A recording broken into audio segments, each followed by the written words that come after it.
Sentinels try to hold on to the backside. That wall allows SicK to have position here, and he's going to be able to take down the spike for free. SicK is going to be out of the round now, and FLC still with the knives ready to go, but this round is slowed down, and it's looking good for Sentinels. How'd that showstopper miss? I don't understand. I simply don't understand. Looking for basically a default plan to play the retake. This is an angle that wasn't checked. SicK to be able to allow him to creep down towards low rafters and get that kill. Not only that, but onto the spike carrier. And dude, he's down at 12 HP. He swallowed the rocket. I don't know what was going on there for SicK, but he's got the blessing of Valorant for that time to survive that one. So 6-4, I gotta say, you're right, Dan. The momentum was there for Vikings to take that site, but just not clearing or double clearing back into the truck side of the back of the A site allow for SicK and Sentinels to regain momentum of the round. This is scary stuff here for Vikings trying to press forwards through the toxic screen. There's the first battle. SicK's going to win it. Huge. The Zoms with the lineups ready to go. Sassy, oh no, both players running out of bullets.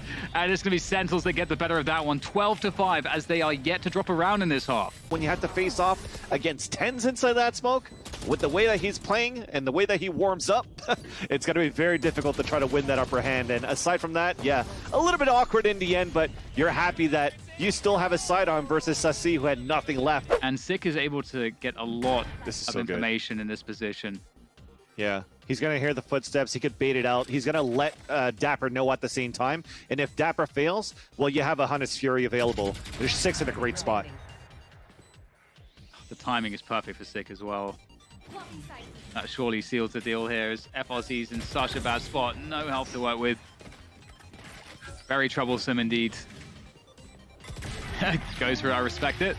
And that's going to be it. SicK is going to close it down for Sentinels. Map 1 in the bag. The Brazilians put up a hell of a fight, though. That really looked very competitive. They were struggling on that second half, but it really felt like a super competitive game, and I'm really excited to see which way the series is going to go after that. It's looking to be fairly quick inside the garage, and they're adapting already. Look at that. FRC's already up B.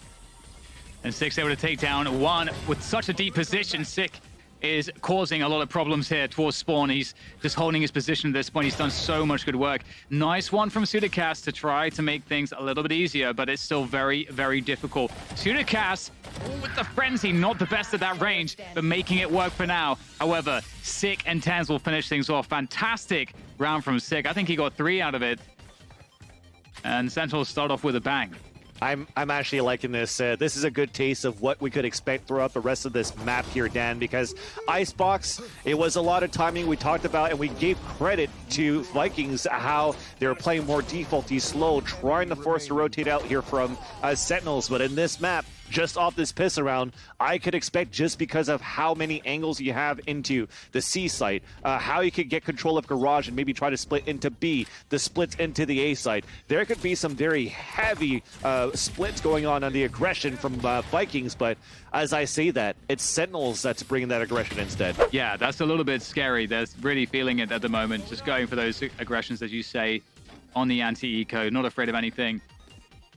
Leaving Vikings reeling after that one. They've only got 3 players left, 2 of which low HP.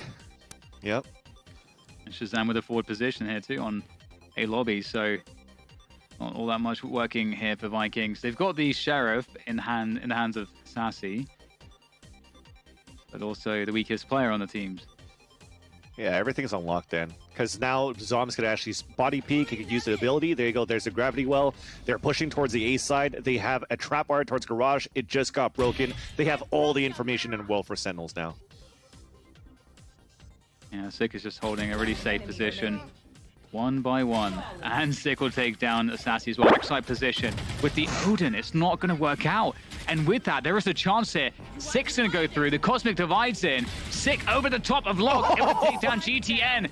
And that's now the Spike carrier killed. SicK is doing all kinds of shenanigans here on the site.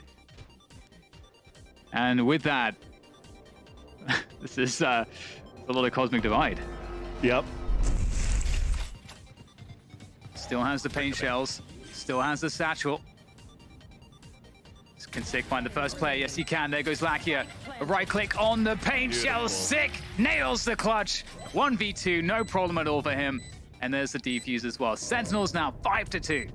That's just very nicely played for SicK at the same time as well. You did say here, Dan, that he had the paint shells, but he didn't want to use it right away. He knew that with about 15 seconds left, they might want to commit towards the A site or even go for a straight TP into B, which they still had time to do for new turn. But to just let them plant, to push aggressively, and just to try to catch the first one off guard, knowing that it's going to be a 1 versus 1 no matter what here on this first contact, lobbing that underhand paint shells, forcing Solo out in an area where he has to play back instead of moving forward because of the radius of the paint shells, was just superbly nicely played by SicK to be able to clutch that 2 versus 1, a Red Bull clutch on top of that. Picked up the gun there towards Showers as well. SicK with the Oh, spray, no. takes them both down. Allows trying to get spacing to trade Solo, but walks into the spray, unfortunately, for new turn. Still a 3, well, make that a 3v2 now in favor of Sentinels. 20 seconds to go. They've got to collect the spike. You can see Suggest on his way to do so. Has to ferry that across now to the site to plant. Very limited time here. SicK might be, he's going to satchel through. Oh, he's actually insane. Yep. There's the showstopper as well to just seal the deal. Is there time? There's no bodies left alive to carry that spike forward. It's going to be another round in the bag for Sentinels. Yeah, great off angle here from TenZ as well. He's going to catch Allow. Perfect timing from TenZ as he reads the situation beautifully well.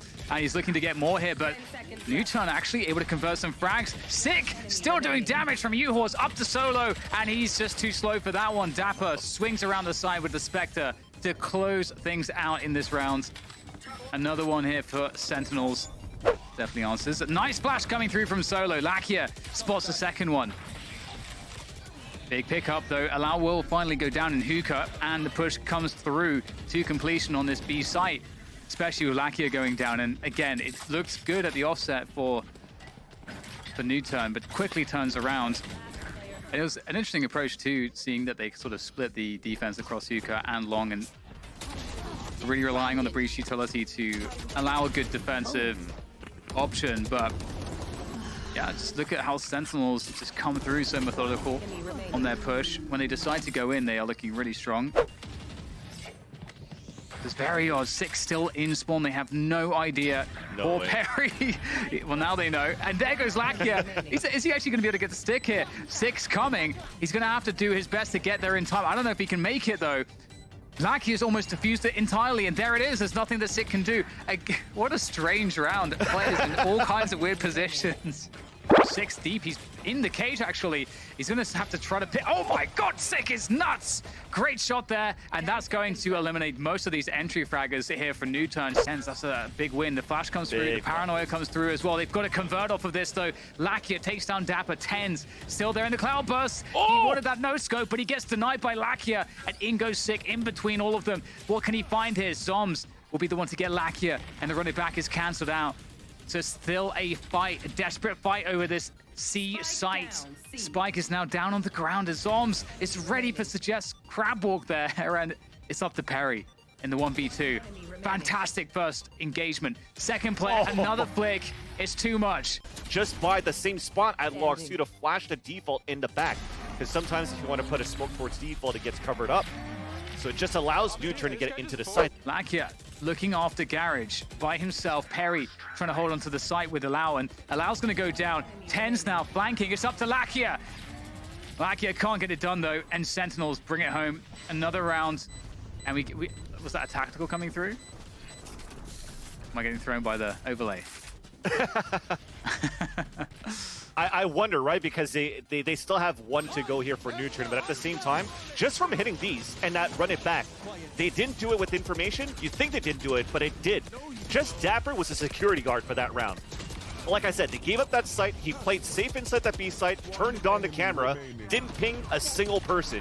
He was just calling out everything for SicK and for Shazam. You see it from the camera feed. 1 default. And one's hiding in the back of the site. SicK and Shazam are just moving in with their ults and to just open it up. And while they create that ruckus towards the C site, well, TenZ was already on that flank at Logs.